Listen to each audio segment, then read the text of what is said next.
Hello friends, welcome back to your channel. Today we are going to explain the most important tag in HTML. તમે જોયું હશે કે જ્યારે તમે એક વેબસાઇટ ઉપર જાઓ છો એની અંદર ઘણી બધી લિંક્સ આપેલી હોય છે. જ્યારે તમે લિંક ઉપર ક્લિક કરો છો તો તમે બીજી વેબસાઇટ ઉપર જાઓ છો. હવે એ પ્રોસેસ કેવી રીતે વર્ક કરે છે તેને આપણે આ વિડીયોમાં સમજવાના છીએ. અને બીજા પણ એવા ઘણા બધા ટેગ છે જેનો ઉપયોગ આપણે HTML ની અંદર કરવાના છીએ. અને લાસ્ટમાં આપણે મસ્ત પ્રોજેક્ટ રાખ્યો છે જેથી આપણે જેટલા ટેગ કરીએ છીએ તે રિવાઇઝ પણ થઈ જશે અને આપણો કોન્સેપ્ટ ક્લિયર થઈ જશે. તો મારું નામ છે નવા, તમે જોઈ રહ્યા છો નવું કોડ. ચાલો વિડીયો શરૂ કરીએ. તો આપણે આવી ગયા છે VS કોડમાં અને સૌથી પહેલાં આપણે HTML ની એક ફાઇલ ક્રિએટ કરી છે.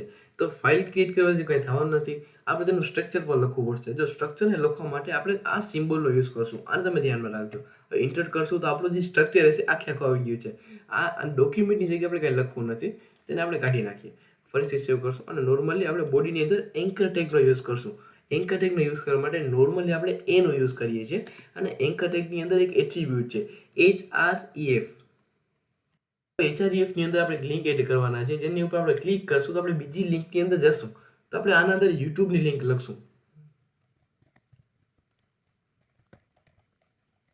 તો એ નોર્મલી મેં યુટ્યુબની લિંક લખી છે. હવે આપણે તેને ક્લોઝ કરશું. હવે એના અંદર આપણે એક લખવું પડશે કે ક્લિક મી. ઓકે, હવે આને આપણે સર્ચ સેવ કરશું તો તમે જોઈ શકો છો ઉપર ક્લિક મીનું આઇકન આવી ગયું છે.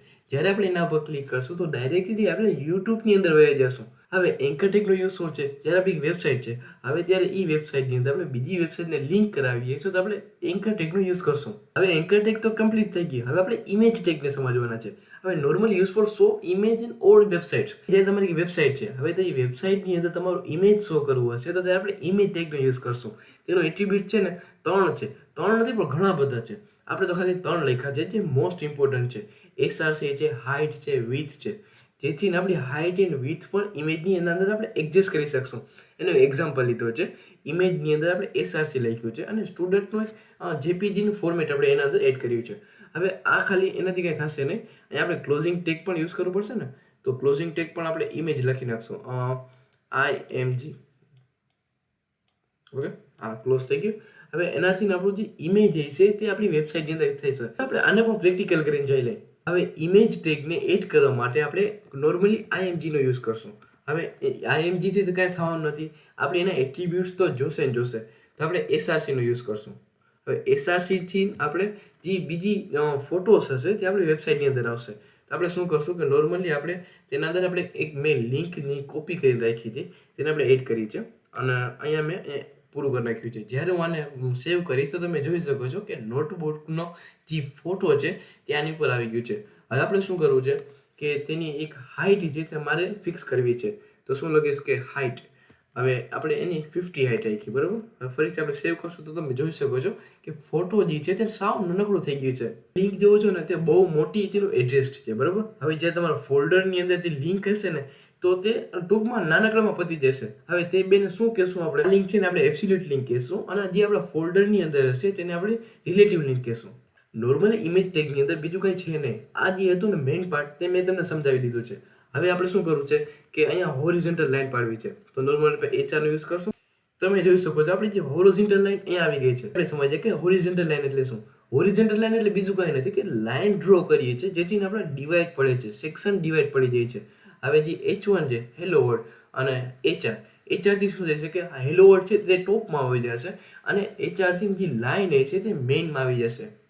તો આપણે એને પ્રેક્ટિકલ કરી લીધું છે. આપણે આગળ વધીએ. આપણે જે ટેગ સમાનવા છે big and small, big tag અને સ્મોલ ટેગ, તે પણ સાવ નોર્મલ જ છે. હું તમને બોલું છું એમાં તમને ખબર પડી ગઈ છે. Big tag is the tag use to make the tag bigger and the small tag is a small. બે સેમ જ છે. તો ચાલો આપણે તેને પ્રેક્ટિકલ કરી લઈએ. ફર્સ્ટ આપણે ખાલી લખશું કે બિગ ટેગથી આપણું જે વર્ડ હશે તે બિગ થઈ જશે. આપણે ખાલી લખશું કે હેલો. ફરીથી આપણે સેવ કરશું તો તમે જોઈ શકો છો ટેગ જે છે તે બિગ આવે છે. તેની બાજુમાં જ આપણે સ્મોલ લખશું. અહીંયા પણ આપણે લખી નાખશું વર્લ્ડ. ફરીથી સેવ કરશું તો તમે જોઈ શકો છો કે વર્લ્ડ જે છે તે સાવ નાના આંકડામાં આવે છે. હવે અહીંયા આપણે બે વસ્તુ ભેગી આવી જાય છે તો આપણે શું કરશું? અહીંયા BR નો યુઝ કરશું નોર્મલી. ફરીથી આપણે સેવ કરશું તો તમે જોઈ શકો છો hello and world line by line આવે છે. હવે subscription tag and super tag એટલે શું તમને ખબર છે? જેમ કે H2O છે. હવે HG અને 2. હવે 2 જે છે તે H ની અબાઉમાં છે એટલે કે સબમાં છે. હવે સુપર ટેગ એટલે શું કે તે સબસ્ક્રિપ્ટર એટલે ઉપરની તરફ હોય છે.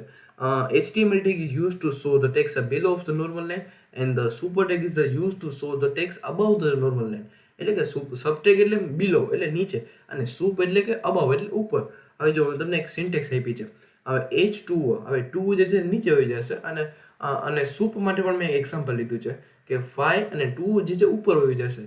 તો ચાલો આપણે આને પણ પ્રેક્ટિકલ કરીએ. નોર્મલી આપણે લખવું હશે ને તો આપણે H લખશું, બરોબર. હવે H ની અંદર આપણે લખશું કે સબ એટલે કે તેની અબાવમાં લખાશે. હવે 2 લખશું, હવે એની એન્ડમાં વહી જશું. અહીં આપણે O લખી નાખશું. ઓકે, ફરીથી આપણે સેવ કરશું તો તમે જોઈ શકો છો કે H2O જે છે 2 જે છે નીચે આવી ગયું છે, જે છે તે એમનું એમ જ છે. અને અહીંયા આપણે ફરીથી એક BR ટેગનો યુઝ કરશું જેથી ના વસ્તુ જે છે ને અલગ અલગ આવે, મજા નથી આવતી. ઓકે, આ H2O બધું લાઈન બાય લાઈન આવ્યું છે. ટેગ સમજી લીધા. હવે આપણે સૂપ ટેગ સમજીએ તો એક 5 લખશું, બરોબર. હવે આપણે સૂપ લખશું n2 equal to 25. ઓકે, ફરીથી સેવ કરશો તો તમે જોઈ શકો છો કે 5 નો જે વર્ગ છે તે 25 થાય છે. પછી 25 નોર્મલી જ આવે છે. તો અહીંયા પણ આપણે BR ટેગનો યુઝ કરશું. મજા નથી આવતી યાર, મજા નથી આવતી. ઓકે, અહીંયા પછી 25 આવી ગયું. ઓકે, લાઈન બાય લાઈન બધી વસ્તુ આવે છે. બેસિક ટેગ હતા આપણે બધા ક્લિયર કરીએ છીએ. હવે આપણે પ્રોજેક્ટ તરફ ગયા છે. પ્રોજેક્ટની અંદર શું આપ્યું છે કે સ્ટુડન્ટની પ્રોફાઇલ બનાવવાની છે જેનો આપણે યુઝ કરવાનો છે. એન્કર ટેગનો યુઝ કરશું, ઇમેજ ટેગનો યુઝ કરશું, HR ટેગનો યુઝ કરશું, બિગ ટેગ અને સ્મોલ ટેગ, સુપર ટેગ અને સબ ટેગ, બધા ટેગનો આપણે યુઝ કરવાનો છે જેને આપણે વિડીયોમાં સમજાય છે. તો ચાલો આપણે પ્રોજેક્ટને શરૂ કરીએ. તો મેં સ્ટુડન્ટની પ્રોફાઇલ માટે એક નોર્મલી કોડ લખ્યો છે જેથી આપણો ટાઈમ વેસ્ટ ન થાય, કારણ કે આપણો વિડીયો થોડોક લાંબો થઈ ગયો છે. સૌથી પહેલા આપણે સ્ટુડન્ટ પ્રોફાઇલ માટે એક ટાઇટલ લઈ લીધું છે અને H1 થી આપણો સ્ટુડન્ટ પ્રોફાઇલ જે છે ને ઉપર આવી ગયું છે. હવે આપણે શું કરવું છે, આ H1 જે છે ને તે સેન્ટરમાં આવવું જોઈએ. તો આપણે ઇન્ડેન્ટ CSS નો યુઝ કરશું. સ્ટાઇલની અંદર આપણે શું લખશું કે ટેક્સ્ટ અલાઇન. હવે સેન્ટર. ફરીથી આપણે રિફ્રેશ કરશું તો તમે જોઈ શકો છો કે સ્ટુડન્ટ પ્રોફાઇલનું પેજ છે જે વચમાં આવી ગયું છે.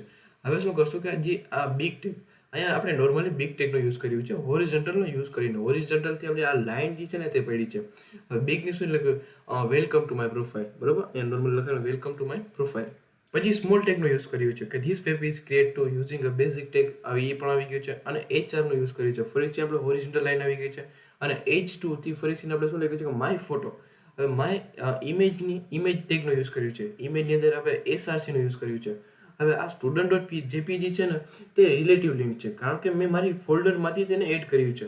હવે જો હું અહીંયાથી એને કાઢી નાખીશ ને તો આ અલ્ટ છે ને, અલ્ટનો મતલબ શું કે જ્યારે આ વસ્તુ અહીંયાથી રોંગ ડિફાઇન થશે ને ત્યારે દેખાશે કે સ્ટુડન્ટ ઇમેજ.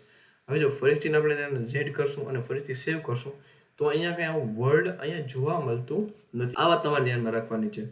ફરીથી આપણે ઓરિજિનલ પાલ્યું છે અને અહીંયા ડિટેલ્સ લખી છે. રાહુલ શર્મા મેં નેમ લખ્યું છે.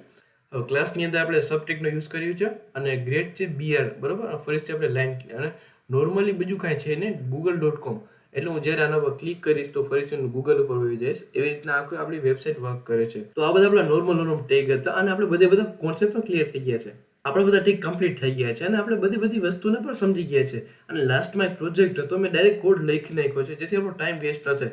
અને જો આ વિડીયોમાં તમને કોઈ પ્રોબ્લેમ લાગતો હોય તો મને કોમેન્ટ સેક્શનમાં જરૂરથી જણાવજો. અને આ વિડીયો તમને ગમ્યો હોય તો લાઇક એન્ડ સબસ્ક્રાઇબ જરૂરથી કરજો. તો મળીએ આપણે બીજા વિડીયોમાં. Thanks for watching. બાય.